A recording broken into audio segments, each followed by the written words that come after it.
Vous voulez en savoir plus sur les cultures à bas niveau d'intrants? On vous dit tout dans nos essais.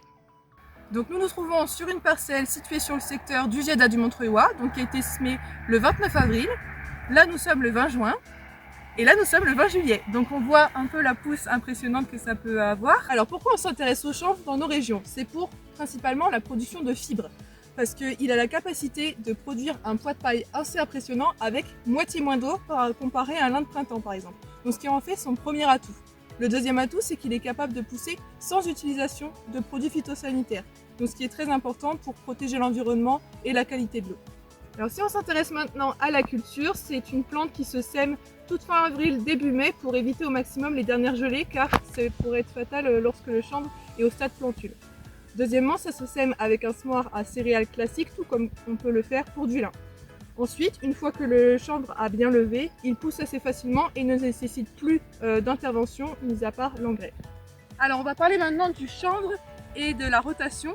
Donc le chanvre, c'est un peu comme le lin, c'est une culture qui se met tous les 5 à 6 ans dans une même parcelle.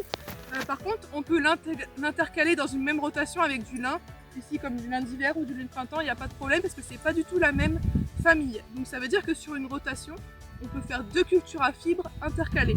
Donc ça déjà c'est intéressant pour ça. Et deuxième chose pour le choix de la parcelle, c'est une culture qui est très sensible au tassement. Donc attention, et aussi qui n'aime pas trop les terres hydromorphes. Deuxième point de vigilance aussi, c'est les attaques d'oiseaux au semis. C'est très appétant pour les oiseaux, donc c'est pour ça qu'il faut être extrêmement vigilant au démarrage. Donc on voit bien que pour notre secteur, le chanvre a des atouts agronomiques assez intéressants. Cependant, au niveau de la transformation, il y a encore beaucoup de questions à éclaircir. C'est pour ça que les surfaces ont du mal à évoluer pour le moment.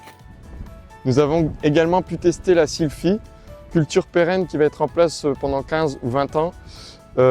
Celle-ci a été implantée en avril 2022 au semoir monograine à 2,3 kg de l'hectare pour un coût d'implantation de 1 500 € de l'hectare. C'est une culture qui nécessite aucun produit phytosanitaire, qui a des besoins en azote de 130 unités par an, en potasse de 250 et en phosphore d'environ 50 unités. Elle est destinée à l'alimentation animale ou à la méthanisation.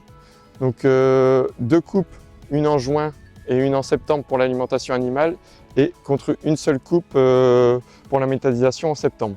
On est sur des rendements qui vont osciller de 15 à 22 tonnes de matière sèche par hectare par an et à partir de la deuxième année. Donc ça va pouvoir venir concurrencer un maïs.